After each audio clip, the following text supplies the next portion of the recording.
We're here at the Creative Festival today to talk to Marilyn Gardiner about the wonderful chainmail jewelry that she creates. Chainmail is an ancient, started with the armor of the medieval knights, and now it's gorgeous jewelry. All of this is put together with simple rings, and Marilyn's going to show us how to do this. Marilyn is our designer. Marilyn Gardiner designs here. And we have a fabulous line of chainmail kits that come in silver, jeweler's bronze, copper, and all sorts of different combinations. There's over 80 kits, and we also sell the supplies that go with it.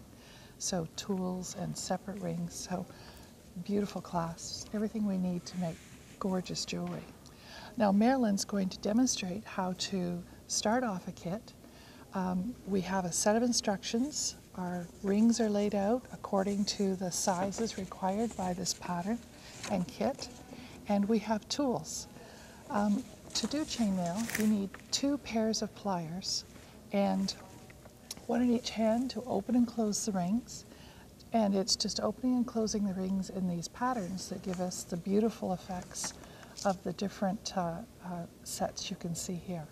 So Marilyn, why don't you show us how to start this kit that you've designed for us? Thank you, Sue. If you turn to the first page of the instructions, it says to open 5 large rings and 3 small rings.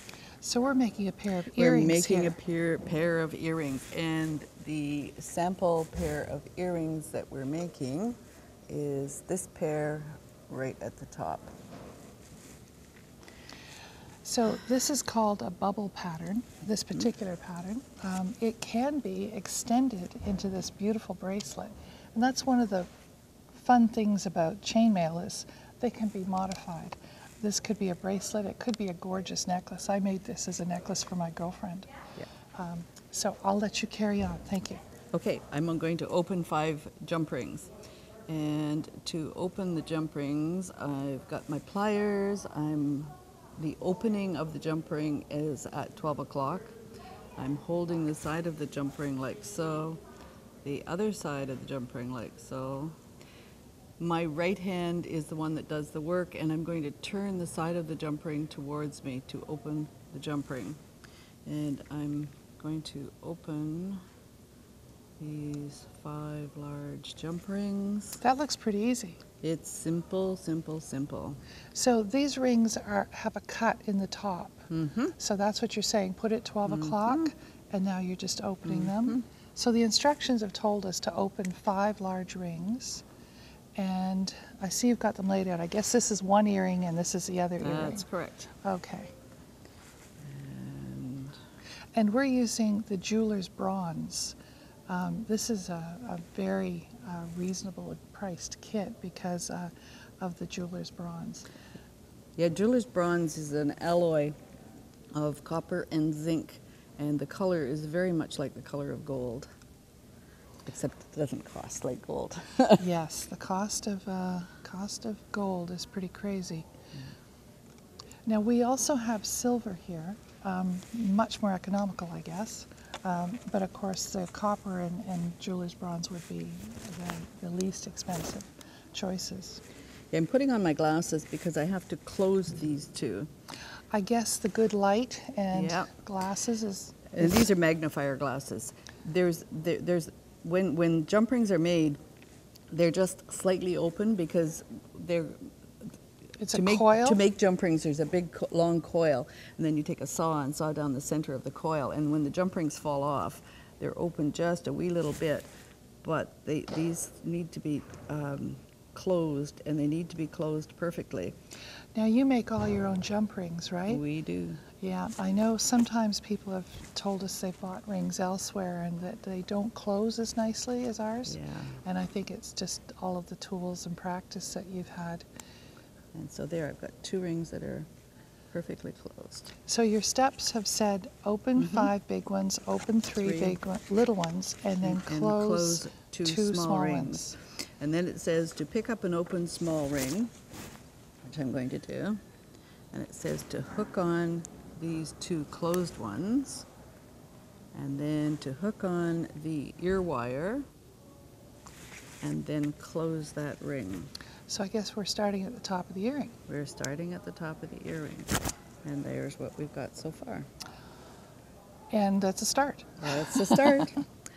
Then Next instruction is to take one of the big rings and put it through one of those little small dangling rings. And closing. Now you're closing the same way, holding one side and twisting with your right hand. Yeah, I can hear it clicking.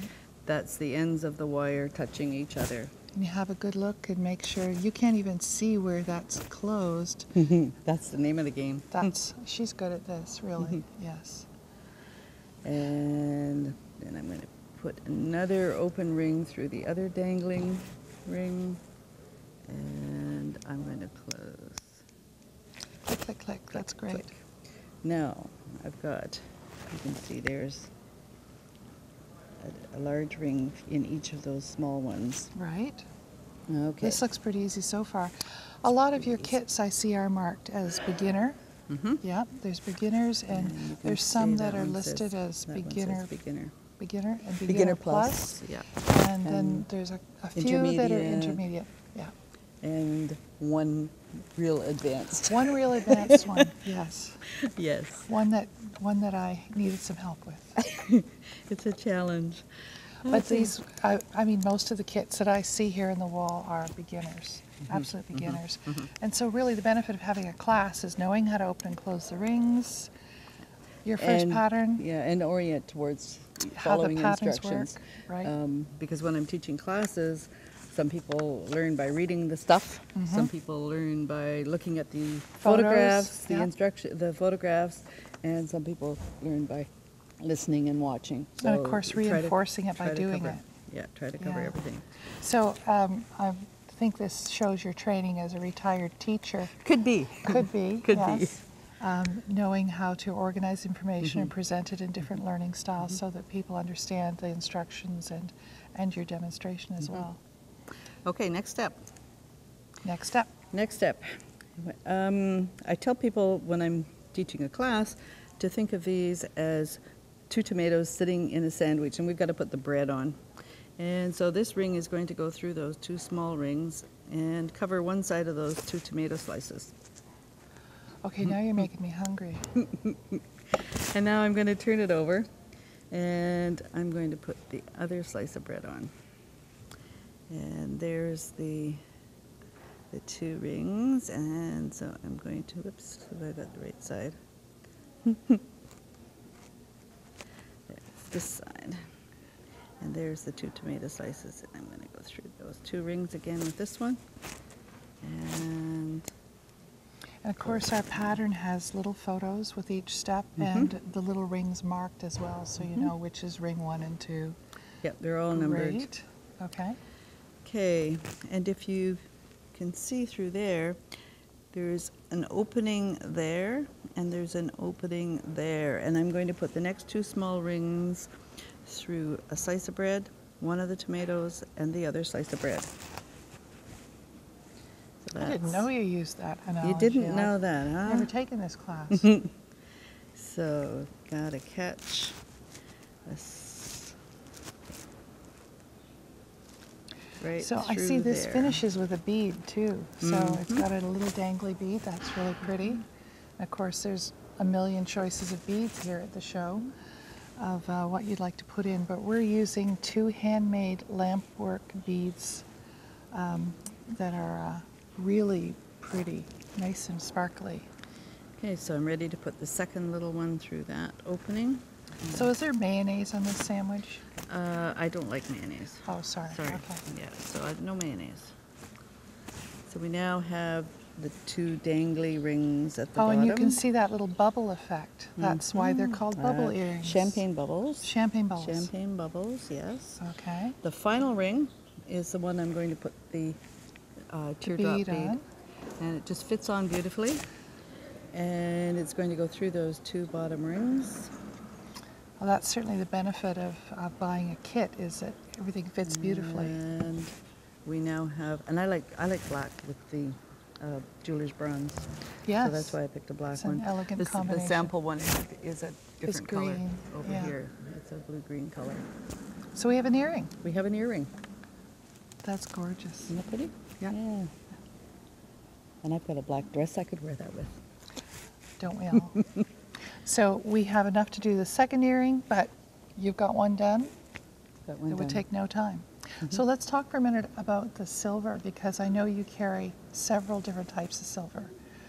Types now. Three kinds of silver. Yeah. There's the regular sterling silver, 92.5% sterling, and the rest is copper. Yeah, and that's traditional And that's sterling. the traditional sterling. And then a few years ago, they came out with something called Argentium sterling.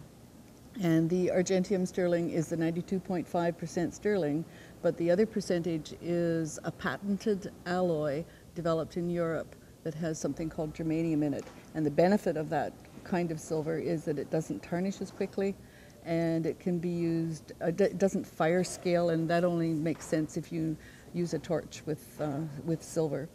The third kind of silver is silver filled, and because the price of silver has been rather stratospheric, we decided to start selling rings in silver filled, and they're 1/10 by weight. So it's the best quality of the silver filled. It's just a lot of Yeah, silver. and silver filled is like a tube of Of silver silver? with a brass in the center. And I've tested it out with bracelets on people, and it doesn't flake off or anything the way the microscopic silver plated wire is. So it's an excellent Yeah, alternative. We have a sample. It looks, you can't tell the difference. You can't tell. No, Yeah, it's excellent. gorgeous. We hope you come and see us again. If not, visit our website. Well, that would be MarilynGardiner.com. where, of course, you can order the patterns, the tools, the rings. If you want to buy rings separately, of course, you might have a book or found a pattern online of chainmail that you like, and we supply the rings as well.